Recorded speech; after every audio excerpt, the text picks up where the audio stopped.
Good afternoon.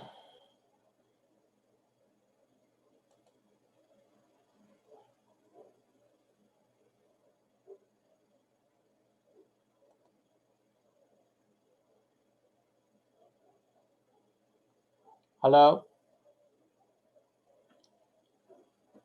Hello, Beulah. Hello, Johnny.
No. Okay, it's 5 o'clock. Let's get started. Good afternoon, everybody. Welcome. Can you hear me? Yep. Hello, Rabbi. Loud and clear, Rabbi. Thank you. Okay, let me just get this onto YouTube.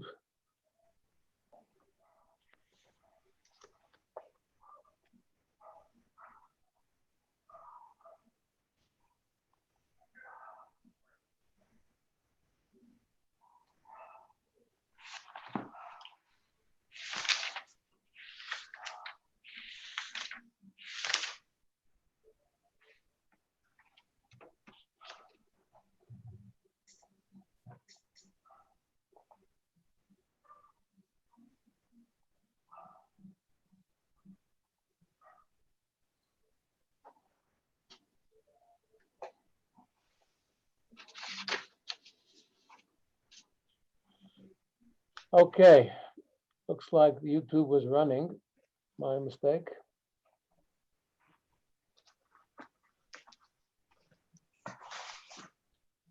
Okay, right. So let us begin. We have a minyan, and we're not waiting for anybody else.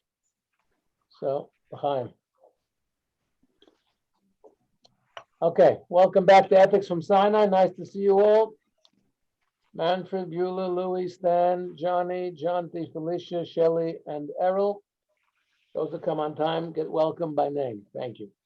Okay, so we're doing today chapters 3 and 4 because now we have 3 weeks from Yom Tov last week. So we did 1 and 2 last week, 3 and 4 this week, and then 5 and 6 next week. We'll conclude this series. And after Yom Tov, we'll think of what else we can do to entertain you on a Thursday afternoon. So starting with chapter 3. So I've got selected things on chapters 3 and 4. And we'll begin with in the Art Scroll Siddur, you'll find it on page 560 in the Hebrew or 61 in the English. From the teachings of Rabbi Hanina ben Dosa, Mishnah 13. Mishnah 13, Rabbi Hanina ben Dosa continues his teachings, and he says, Kol sheruach habriyas noiche himenu. If the spirit of one's fellows is pleased with him, the spirit of the omnipresent, Hashem, Hamokem is one of Hashem's names, is also pleased with him. If we please our fellow men and women, then Hashem is pleased with us. If we don't please them, then Hashem is not pleased with us. So we did touch on this in a previous cycle. I want to touch on one area here. I sent out the What's New a little earlier today, so it went out already this afternoon. And there you have a link to an article I wrote, which was published this week on the website Chabad.org, on the role of the rabbi. Now, the Gemara in Ksubis states that a rabbi whose whole community likes him is not a rabbi. If everybody likes him, there's something wrong over here. He's not doing his job. He's probably not preaching to them. He's probably not correcting their behavior. He's probably not berating them and teaching them right from wrong. Whatever they do is fine, and he just smiles, happy-go-lucky. That's not a rabbi. On the other hand, somebody who's disliked by everybody is not a mensch. So that's the saying. If everybody likes you, you're not a rabbi. If everybody dislikes you, you're not a mensch. So the trick is to be a rabbi and a mensch at the same time. That's quite a challenge. And basically, okay, so I have not muted anybody. I like not to mute people. If you have a question, but if there's noise in your environment, please mute yourself, and then you can unmute yourself to talk if you need to. So I want to talk about the challenge that rabbis have. Why don't they berate people? Why doesn't he discipline people? Because he's Mr. Nice Guy, and he wants to remain Mr. Nice Guy. And he doesn't want people to dislike him. So the challenge is, how do you tell people right from wrong if you know that they're doing it wrong and you want to get them right? So a little bit, it requires some kind of criticism. Most people don't appreciate criticism, even if it's constructive and even if it's well-intentioned. So how does the rabbi successfully navigate this minefield of criticizing people, of showing that the wrong, when they're doing something wrong, that this is not the right way, without losing his popularity, without everybody hating him? So I'll tell you like this. First of all, the commentaries say that those who berate people, even though outwardly it looks like people don't like them, inwardly, deep inside, those people respect the rabbi for telling them the truth. And the ones who the rabbi is so popular because he's just Mr. Nice Guy, he never says anything, maybe they like him, but they don't respect him so much because they know he's turning a blind eye to things that he shouldn't. That's number one. Then another commentary says there's two kinds of preachers: those who rake people over the coals, and those who speak softly, inspiring the audience and uplifting them. And so the second type is the one that people appreciate more. You can say the same thing, but you could say it in a nice way. I must say, I have found in my own practice over the last 4 decades, I have used humor very successfully in toning down the gravity of a matter and taking the tension away when you have to say something, when you have to criticize and try and get people back on the right track when something hasn't been right. If you do it with humor, I find that it's a lot more acceptable. So let me tell you a story of my late uncle. I had an uncle, Rabbi Sholem Gordon, Olav Sholem, my mother's brother, who was a rabbi in a shul like ours in Newark, New Jersey. Once upon a time, Newark, New Jersey was a hugely populated Jewish community. Then, unfortunately, like many cities in America, it went to the dogs. It became a slum.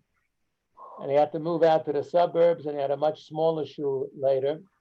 But in his heyday, he had a big shul like ours in Newark, New Jersey.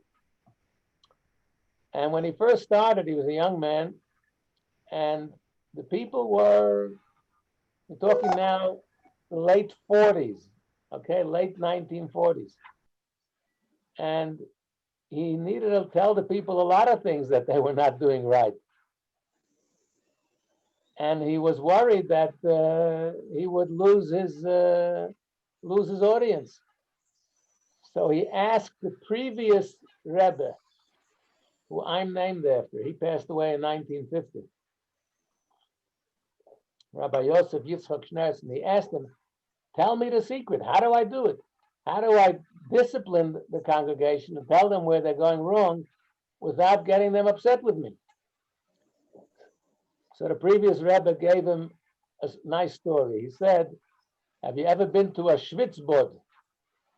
Who knows what a schwitzbad is? Yeah. Sauna.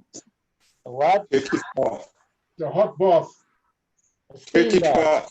A schwitzbad is a steam bath, Yeah. like a Turkish bath, not a dry sauna, but a wet steam bath. Now, in the olden days, these were very, very popular, especially the Yiddish people. They would go there and they would machaya. So So the Rebbe says like this: if you've been to a schwitzbad, to a steam bath, you know how it works. It's like a sauna that they have benches. And you start off on the bottom bench, and then when you get used to the heat, you go up a level where it's hotter because heat rises, right? And when you get used to that, you go up to the third level where it's really hot, you know. Then in certain of the old-fashioned steam baths, they had an attendant there. When you're nice and hot, you would lay down on a bed, and the guy would smack your back with a broomstick of a special sort of handheld broomstick that and the guy, Machaya, oh, wonderful, thank you, that's terrific, you know. So the Rebbe says to my uncle, he says, I don't understand. The guy's hitting him. And he says, thank you. You ever heard of somebody saying thank you for getting clipped? So he says, what's the answer? He said in Yiddish, I'll translate. He says, Amevarim them on, und me hebt them auf. Jemalt as me git a klap, zogt a dank. When you first warm the person up, and then you raise him up, then when you give him a clap, he says thank you. So like the steam bath, you have to warm people up, you have to inspire them, you have to raise people up, you have to uplift them. And then when you do that, and you speak soulful words of inspiration, then when you give some criticism, the person will say, thank you, Rabbi, I get it. So that's something which has stood me in good stead over the years. And I heard it from my uncle himself. May his memory be blessed. Now, on the same chapter 3, we're going to turn the page. And we're going to look at Mishnah 19. 562 or 563 in the English. I have touched on this briefly, but I'm going to give a more lengthy explanation now because this is a very important philosophical Mishnah 19, chapter 3, Mishnah 19. Hakol Sofui. Everything is foreseen. By who? By God. God knows the future. And still at the same time, V'horeshus Nisuna. Yet, the freedom of choice is given. Okay? So on the one hand, God knows the future. He knows what's going to happen. He knows what we're going to do. At the same time, he has given us freedom of choice to choose what we're going to do, how we're going to behave in life. So first of all, let me tell you what some of the commentaries, and then I'm going to tell you about the Rambam. Again, please, if there's noise in your environment, please mute yourselves. Okay. So first of all, let me share with you some of the commentaries.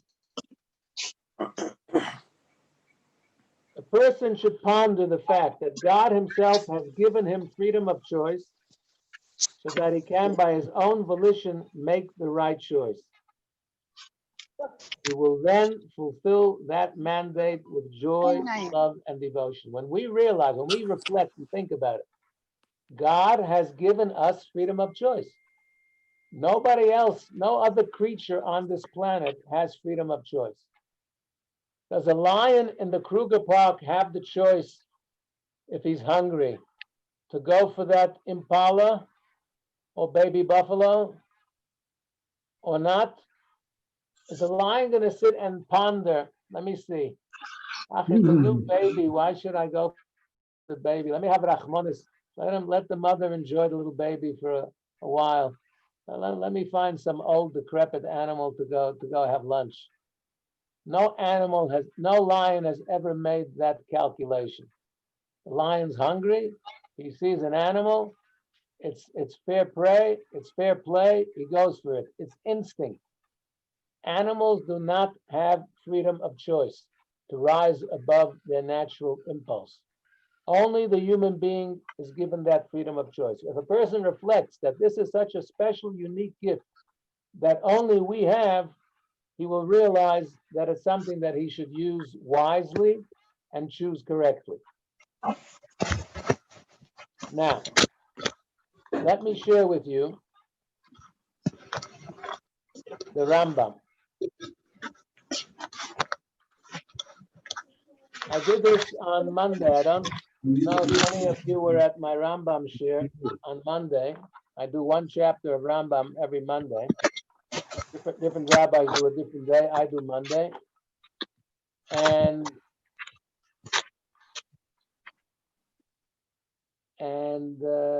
in the laws of Tshuva, which we traditionally read at this time in Elul and the 10 days of Tshuva, Rosh Hashanah Yom Kippur, chapter 5, the Rambam addresses this issue. He says every person has freedom of choice. We could be a tzaddik like Moses, Moshe Rabbeinu, or we could be a Rasha like Yerovam ben Nevat, who was a Jewish, who made everybody have idols. We have the choice. And we have to have the choice. The Rambam says, because one of the principles of faith, which is in the Torah, that there is reward and punishment. That means we will be held accountable for the good or the bad. How could we be held accountable if it wasn't our own free choice? If we are wind-up dolls, automatons, pre-programmed by God to behave in a certain way, good or evil, right or wrong, then we can't be held accountable. We were programmed. Angels are programmed. There's good angels, there's bad angels. Human beings have freedom of choice. So therefore, because we choose of our own free volition to do right or wrong, we will be held accountable. We'll be rewarded for the right choices and punished for the wrong choices. Then the Rambam asks the famous question. He says, HaKadosh Baruch Hu knows everything that's going to happen in the future. That means he knows how we're going to choose. So here's a famous philosophical question. You must have heard this over the years. How can you say that we can choose freely if God knows what's going to happen in the future? If we choose differently, then we prove God wrong, and God can never be wrong. Yeah. So aren't we destined and sort of fated or doomed to choose the way God sees it? Because he sees the future. We can't go against that plan, against the vast eternal plan. So this is a famous philosophical question. What does the Rambam answer? He says, this is one of the great mysteries of life, but I promise you that God gives us freedom of choice, even though he knows what we're going to choose. And to understand this is as deep as the sea and as infinite as the universe. But you have to understand that God's knowledge works different than our knowledge. A human being's knowledge works very differently from God's knowledge. What do we say in Shema Yisrael? Hashem Elokeinu, Hashem Echad. God is one. What does that mean? Who could tell me? Unmute yourself. Tell me, what do you think it means God is one? Does it mean that there's no two gods or there's no Trinity? There's only one God? That's the simple meaning. But there's much deeper meaning. Not only is there one God, not two or three or 27, the one God is a unique oneness.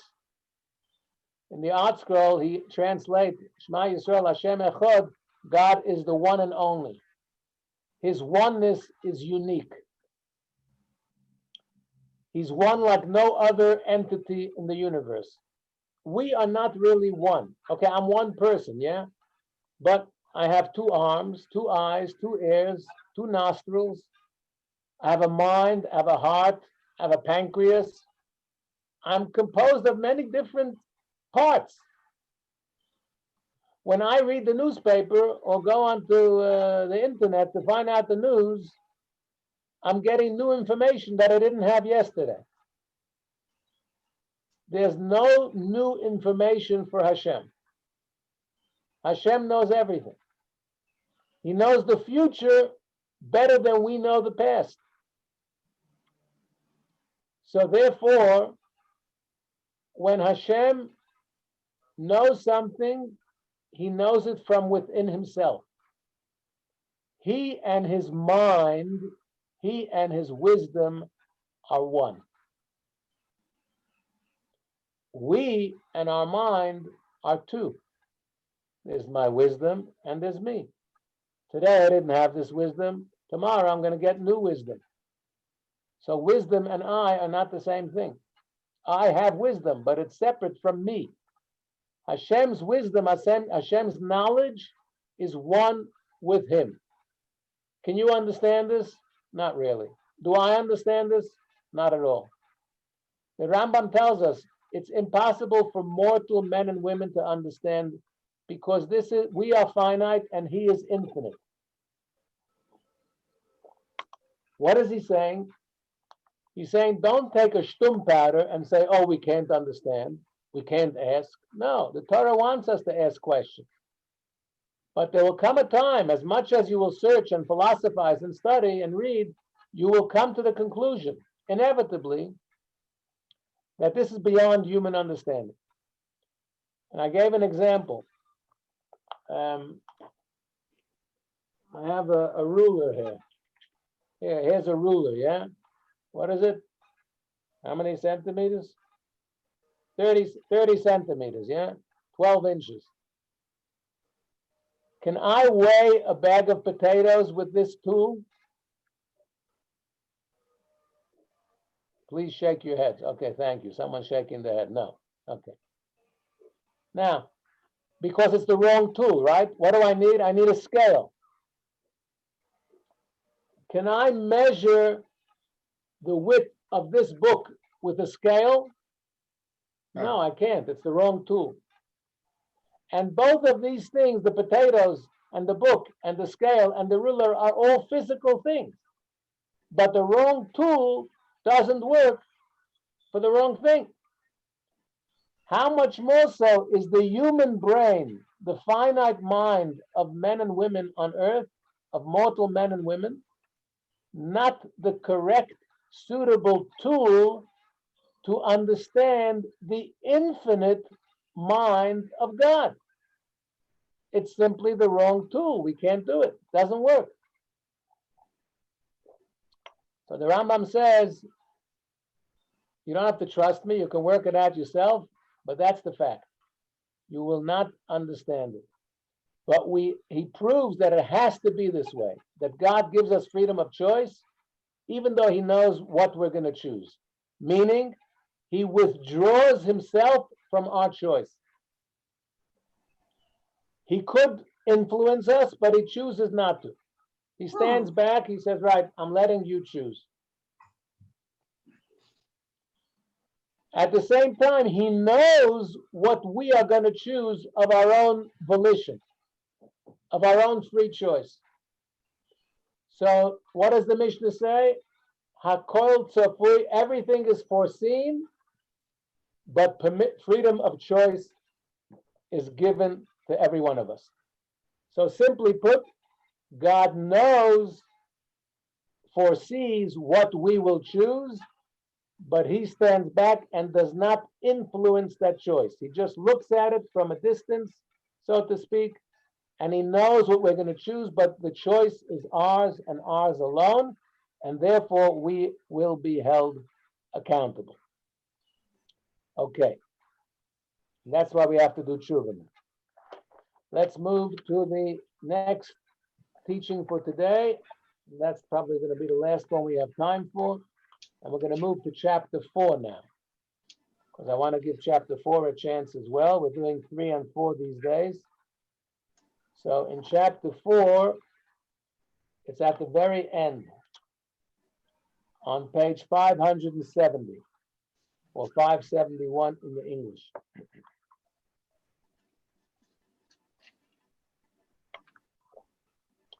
Rabbi Lozer HaKapar would say,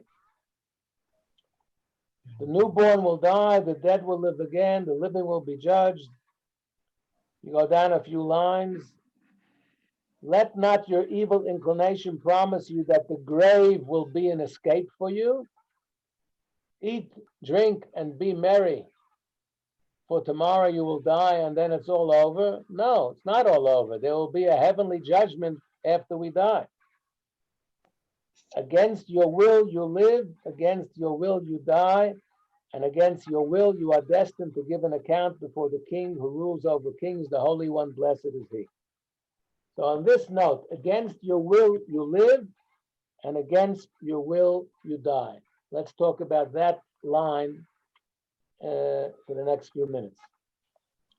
So the classical commentator on the Mishnah is Rabbi Ovadia Bar Tanura. His commentary is published in most editions of the Mishnah.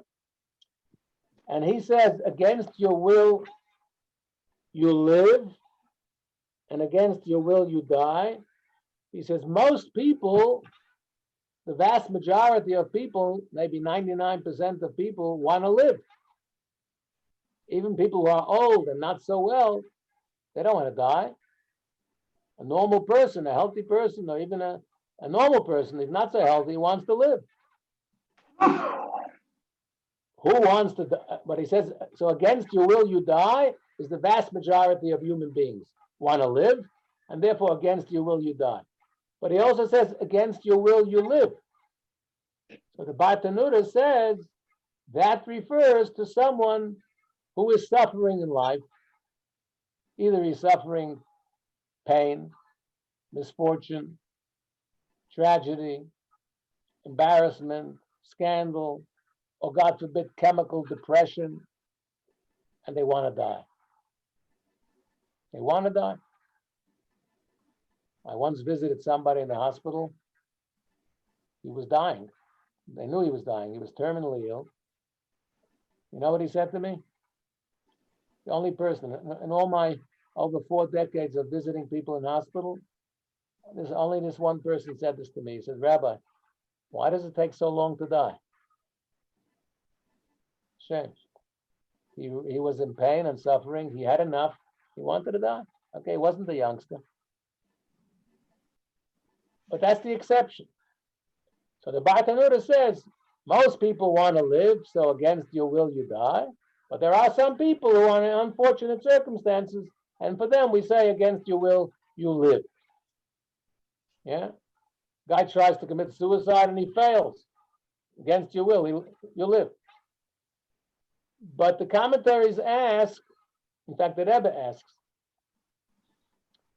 it sounds like it's the same person. Against your will you live, against your will you die. From the language of the Mishnah, it sounds like it's speaking about the one and the same person. That he goes through stages maybe when he wants to die, and against his will he lives, and he goes to another stage, he wants to live, and against his will he dies. So he says like this: every one of us have both of these tendencies, and we should have both of these tendencies. We should have these conflicting desires. On the one hand, we should want to escape the material world. What does that mean? Not just die. We should escape the material world. We should become one with Hashem. We should be so spiritually minded that we want to get away from the gross crassness of this materialistic, hedonistic world. We realize there's so much schmutz and corruption and disgusting stuff in this world. We want to be one with God. We want to lift off into a higher plane. Like the sons of Aaron who went into the Holy of Holies. They wanted to cleave to God. They were looking for a higher state of holiness. Unfortunately, they died. Why? Because they didn't come back. The one desire is to leave this world.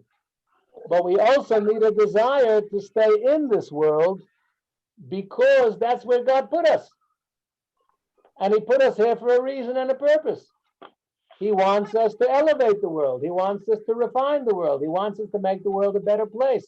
He created human beings with physical tendencies, with temptation, with a yetzer hara, with an evil inclination, but he also gave us a conscience. He gave us a good inclination, and we can balance it, and we can make sure that our conscience overcomes our temptation, our good inclination defeats our evil inclination. We can do it. We have the power to do it, but it's a free choice that we have to make, as we said.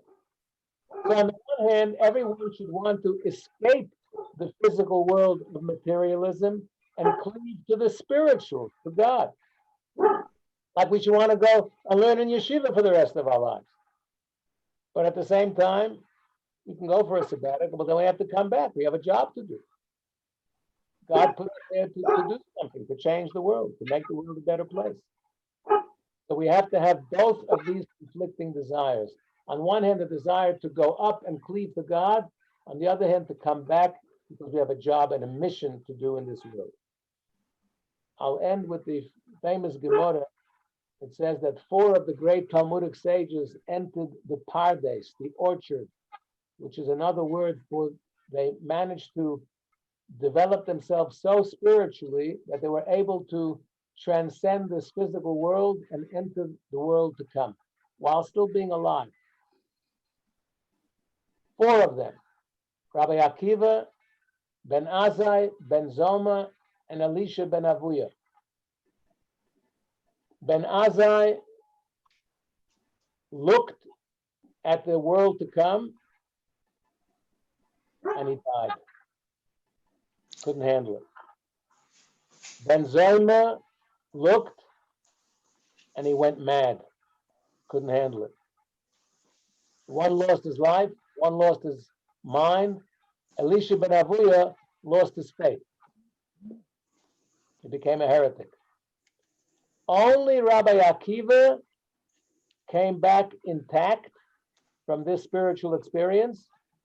It says of Rabbi Akiva, Nichnas b'shalom v'yatsa b'shalom. He entered in peace and he emerged in peace.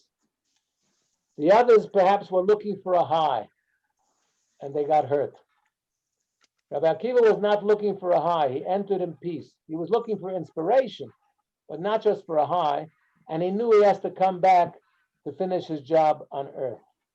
So all of us have to have both of these inclinations, to leave the physical world, i.e. die, and to come back to the physical world and fulfill our mission on earth, i.e. live. And against our will do we live, and against our will do we die. And that takes us to the end of the shir, and you'll have to excuse me. Any questions quickly? I can take for another 2 minutes, and then I have to run to shul for mincha. You can unmute yourself and ask a question. Anybody? Just want to say thank you so much. I love this so much, Rabbi. And what a bracha to be able to go to mincha and maruv. Not all at once, please. I'm talking. I'm saying thank you so much. I love it. Okay. Thank you.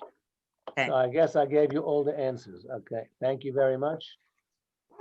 There's only questions. There's no answers. Zoom session.